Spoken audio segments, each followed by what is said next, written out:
General Motors just released auto sales, and they came in up 5.4% last month, but that missed analyst estimates. Analysts had been forecasting a 10% increase. We're going to get more numbers on car sales this afternoon. Here to handicap them for us is George Magliano. He's the Director of North American Research for IHS Automotive.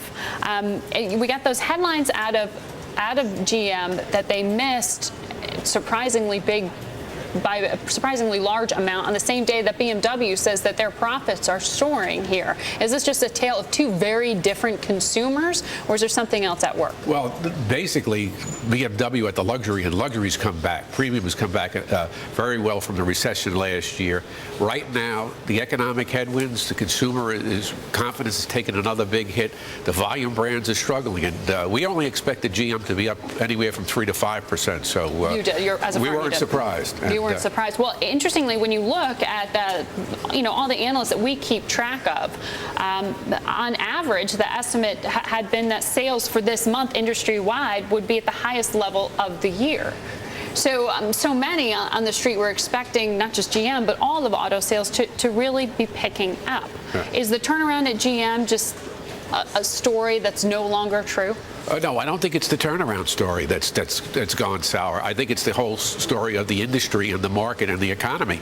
And right now, we've lost a lot of forward momentum. In the second half of this year, we expect it to be a lot stronger, and it's not going to materialize. And that's not just General Motors. That's going to be across the board. Mm-hmm. We think the selling rate this month will come out maybe at 11.5 million units, as opposed to the consensus, which was up closer to 12. So, right. I mean, that's not surprising when you look at the jobless rate, when you look at credit contracting, when you look at consumer sentiment, the lowest level in 5 months. When you look at BMW, or even the story we just brought about what may be happening at Volvo, they're not necessarily just talking about the consumer. They're looking at a new market. I mean, 11% of BMW's sales come from China now. Is survival of the automakers ultimately based not just on the models themselves, but on the markets that they're in? Oh, you have to be global. GM is one of the biggest sellers in China. They're a huge success story there. The issue today is North America, and specifically the United States. And right now, the numbers are starting to look pretty ugly.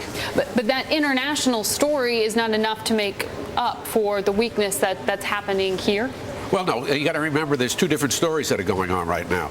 The industry is much stronger today. People are making money at this reduced level of volume, and that includes General Motors. So on one end, it's a good story. The costs are down, and even if we're selling 11 million units or 11.5, they're making money at this level, as opposed to last year we thought people would be going bankrupt at this level. And right. So that's the good story. The bad story is there's no jobs and no credit. And so now we're not getting the volume into the system that we expected. And the unfortunate thing is, well, we can make money today, right. But if we stayed at this level 12 months, 18, 24 months, then the industry starts to spring leaks again. That's the issue. We can't stay here. We've got to move up. Given the level of government intervention, given the overhang for the consumer, how, as analysts, have you changed the way that you look at the auto industry? Well, I mean, at the end of the day, we still look at the economy, we still look at the consumer, we still look at credit. That stuff has to be there. But then that brings you to an obvious conclusion, doesn't it? Brings us to an obvious conclusion that things have to change. The system is in place, or the fundamentals are there to turn the system around. It's just not occurring. The credit's not flowing through. It's not flowing through to business. It's not getting there to housing or the consumer. And until that occurs, then the economy isn't going to be where we want to see it. Yeah, we're below where we should be. That brings us back to a whole other debate we were having earlier, and having a conversation with one of our other guests from a community bank. It's an important question, the ability to get credit. Thank you very much for telling us how it's affecting, as you see it, the U.S. consumer in the auto industry here. Stay